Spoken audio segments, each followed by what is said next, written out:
अस्सलाम वालेकुम dear students. तो आज हम फार्माकोलॉजी के पोसोलॉजी टॉपिक के एमसीक्यूज़ को डिस्कस करेंगे, जो कि आपकी बुक का चैप्टर नंबर 2 है। तो इसमें एनटीएस के पास पेपर के एमसीक्यूज़ भी शामिल हैं और कुछ एडिशनल इंपॉर्टेंट एमसीक्यूज़ भी हैं।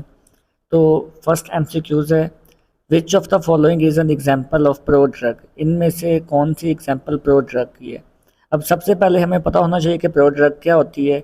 तो ऐसी ड्रग जो कि पहले तो इनएक्टिव हो और बॉडी में जाके मेटाबोलाइज हो और इसके मेटाबोलाइट्स जो हैं वो एक्टिव हों। तो इसमें देखें लीवोडोपा जो है ये प्रो ड्रग है। लीवोडोपा जो है बॉडी में जाती है और उसके बाद डोपामीन में तब्दील हो जाती है। तो लीवोडोपा खुद तो इनएक्टिव है, लेकिन इसका जो मेटाबोलाइट डोपामीन है वो एक्टिव है। तो इसमें ऑप्शन बी आएगा, levodopa.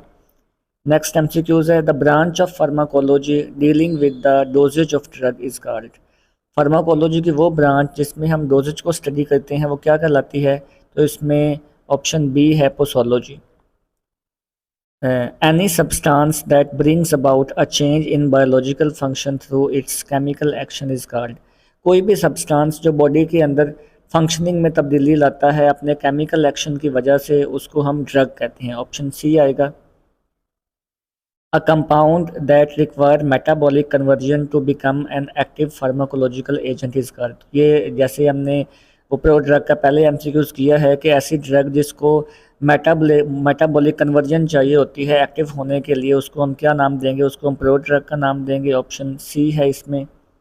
An inactive substance given to satisfy the patient's psychological need for treatment is called। ऐसा इनएक्टिव सब्सटेंस जो पेशेंट को सेटिस्फाई करने के लिए उसकी साइकोलॉजिकल नीड की बेस पे दिया जाता है, उसको हम प्लेसिबो बोलते हैं। असल में साइकिक पेशेंट जो है ना, वो कभी कभार कहते हैं कि मुझे मेडिकेशन दें, तो असल में उनको हम प्लेसिबो देते हैं ताकि वो सेटिस्फाई हो जाए कि उनको मेडिकेशन मिल गई है। तो ऑप्शन बी आएगा इसमें। The amount of drug taken at one time और administered at one time is called. Drug की वो अमाउंट जो एक वक्त में ली जाती है उसको हम डोज कहते हैं। ऑप्शन बी है। Which of the following represent a dose. इसमें से कौन सा ऑप्शन जो है वो डोज को रिप्रेजेंट कर रहा है। 5 ml thrice a day, 5 ml दिन में 3 दफ़ा, 10 mg वंस, 2 ड्रॉप्स एट नाइट। तीनों जो हैं ये डोज को रिप्रेजेंट कर रहे हैं। इसमें ऑप्शन डी आएगा, all of these. The regulation of size, frequency and number of drug dosage is termed as। तो ड्रग का साइज, फ्रीक्वेंसी और कितनी दफ़ा डोज देनी है उसको हम डोजेज कहते हैं। ऑप्शन बी है।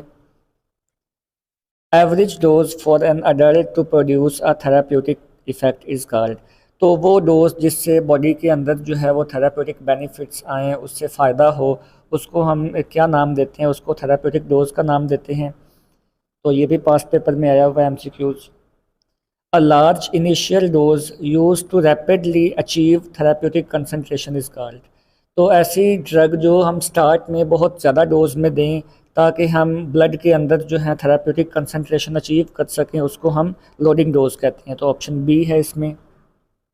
अ dose use to maintain the therapeutic effect और कंसंट्रेशन इन ब्लड प्लाज्मा। तो ऐसी डोज जो कि थेराप्यूटिक इफेक्ट को मेंटेन करने के लिए, मतलब कि ड्रग जो है वो प्लाज्मा के अंदर कम ना हो, तो मेंटेन करने के लिए रेगुलर बेसिस पे दी जाती है, उसको हम मेंटेनेंस डोज बोलते हैं। ऑप्शन बी है। The largest dose of drug that can be safely taken is called. तो लार्जेस्ट डोज जो कि एक पेशेंट जो है वो सेफली ले सकता है एक वक्त में, उसको हम क्या नाम देते हैं, उसको हम कहते हैं मैक्सिमल टॉलरेटेड डोज। मैक्सिमम एक पेशेंट कितनी डोज जो है सेफली बर्दाश्त कर सकता है, उसको हम बोलेंगे मैक्सिमल टॉलरेटेड डोज। तो ऑप्शन बी है इसमें। The amount of drug that produces undesirable harmful effect is called. तो ऐसी ड्रग की अमाउंट जिससे जो है वो साइड इफ़ेक्ट्स के चांसेस ज़्यादा होते हैं, उसको हम क्या नाम देते हैं, उसको हम टॉक्सिक डोज का नाम देते हैं। ऑप्शन सी है। The dose that produces death is called. ऐसी डोज जिससे पेशेंट की डेथ हो सकती है उसको हम फैटल डोज बोलते हैं। ऑप्शन बी है। Young's formula is use to calculate dose for. Young's formula किन के लिए डोज कैलकुलेट करने में यूज़ होता है। तो ऐसे चिल्ड्रन जिनकी एज 2 से 17 ईयर है उनके लिए हम यंग्स फार्मूला लगाते हैं डोज को कैलकुलेट करने के लिए। ऑप्शन बी है। For calculating a child dose using Young's formula. Young's formula को इस्तेमाल करके चाइल्ड डोज कैसे कैलकुलेट की जाती है, तो उसका फार्मूला है age in year multiply by adult dose divided by age in year plus 12। तो अगर आपको एज और अडल्ट डोज दी हो तो आप इस फॉर्मूले में वैल्यू पुट करके आप कैलकुलेट कर सकते हैं बच्चों के लिए डोज को। तो ऑप्शन बी है Clark formula is use to calculate dose for. Clark formula किन के लिए डोज कैलकुलेट करने में यूज़ होता है, तो इन्फेंट बिलो 1 ईयर, तो ऐसे बच्चे जो कि 1 साल से कम उम्र के होते हैं उनके लिए क्लार्क फार्मूला होता है। तो ऑप्शन सी है Clark formula is based on. Clark formula किस बुनियाद पे है, अगर आपको वेट पाउंड में दिया गया है तो आप उसको जो है वो क्लार्क फार्मूला लगाएंगे और कैलकुलेट करेंगे डोज को, तो वेट इन पाउंड है option B. Clark formula for infant dose is, अब फार्मूला क्या है इन्फेंट डोज के लिए, तो ये भी पास पेपर में एमसीक्यूज आया हुआ है। Infant wait in pound, wait अगर आपको पाउंड में दिया हो आपने उसको मल्टीप्लाई करना है अडल्ट डोज से और डिवाइड करना है 150 से, तो आपके पास इन्फेंट की डोज आ जाएगी। ऑप्शन बी है which of the following factor affect drug action, कौन सा फैक्टर जो है वो ड्रग के एक्शन को इफेक्ट करेगा, असर करेगा।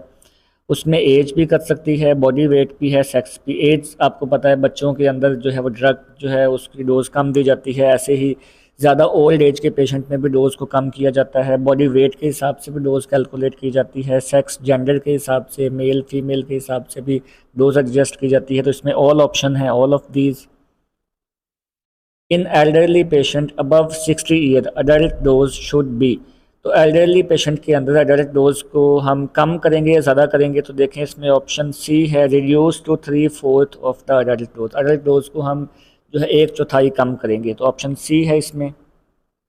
For women drug dose are generally, तो वुमेन के लिए डोज जो है वो मैन से कम दी जाती है, lower than the man, option B है। ड्रग गिवन इंट्रावेनसली हैव, ऐसी ड्रग जो हम आईवी फॉर्म में देते हैं, मतलब डायरेक्टली हम ब्लड में लगाते हैं इंजेक्शन की फॉर्म में, तो उसका एक्शन कैसा होता है, तो रैपिड ऑनसेट ऑफ एक्शन। तो देखें इंजेक्शन की फॉर्म में जो भी आप ड्रग देते हैं ना वो बहुत रैपिडली इफेक्ट करती है, विद इन 5 मिनट उसका एक्शन जो है वो शो होना शुरू हो जाता है, तो ऑप्शन ए है। Oral doses are generally, oral dose जो है आम तौर पर greater than parental dose, injection की डोज से ना ज़्यादा होती है। जैसे अब देखें एक चीज़ की टैबलेट भी है और इंजेक्शन भी है, तो आप अगर गौर करें तो टैबलेट की ऊपर डोज ज़्यादा लिखी होती है, इंजेक्शन पे कम। उसकी रीज़न ये है कि जो इंजेक्शन डायरेक्टली ब्लड में चला जाता है और सारी डोज जो है वो ब्लड में चली जाती है, लेकिन जब आप ओरल देते हैं तो वो पहले जीआईटी में जाती है, स्टमक में जाती है, इंटेस्टाइन में जाती है और उसके बाद लीवर में जाती है, तो ऐसे ही ना काफ़ी ड्रग जो है वो वेस्ट हो जाती है। तो इसीलिए हम ज़्यादा डोज देते हैं ताकि जो वेस्ट हुई है वो कंपनसेट हो जाए। तो greater than the parental dose, इसमें ऑप्शन ए आएगा। Presence of food in stomach, मैदे के अंदर खुराक मौजूद होगी तो वो ड्रग की एब्जॉर्प्शन पे क्या इफ़ेक्ट करेगी, तो इसमें ऑप्शन बी है डिलेज एब्जॉर्प्शन, एब्जॉर्प्शन को कम कर देती है, तो ऑप्शन बी है।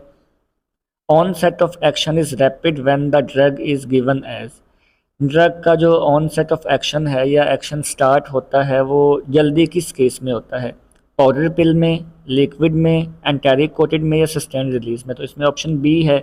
अगर ड्रग जो है वो लिक्विड प्रिपरेशन में होगी तो उसका एक्शन जो है वो जल्दी होता है, ऑप्शन बी है। Drug rapidly absorb and quickly excreted, ऐसी ड्रग जो एब्जॉर्ब भी जल्दी हो जाए और बॉडी से बाहर भी जल्दी निकल जाए, तो ऐसी ड्रग जो है fail to maintain effective concentration, तो वो अपनी कंसंट्रेशन मिकदार जो है वो प्लाज्मा के अंदर या ब्लड के अंदर मेंटेन नहीं कर पाती, ऑप्शन बी है। इन पेशेंट विद किडनी और liver disease drug dose should be, ऐसा पेशेंट जिसको किडनी या लीवर की कोई बीमारी है उस केस में ड्रग डोज कैसे एडजस्ट की जाती है, तो उस केस में ड्रग जो है उसकी डोज को कम किया जाता है, ऑप्शन सी आएगा decreased. Unusual resistance to an ordinary dose of drug is called, तो आम डोज में भी अगर बॉडी के अंदर रेजिस्टेंस है, बॉडी जो है इफेक्ट पैदा नहीं कर रही, तो उस केस को हम क्या बोलते हैं, उसको हम टॉलरेंस बोलते हैं, ऑप्शन बी है। व्हेन 2 और मोर ड्रग्स आर एडमिनिस्ट्रेड टुगेदर, अगर 2 या 2 से ज़्यादा ड्रग्स को इकट्ठा जो है वो इस्तेमाल किया जाए तो उसका एक्शन क्या होता है, या कम कम भी हो सकता है और ज़्यादा भी हो सकता है, ऑप्शन सी है इसमें।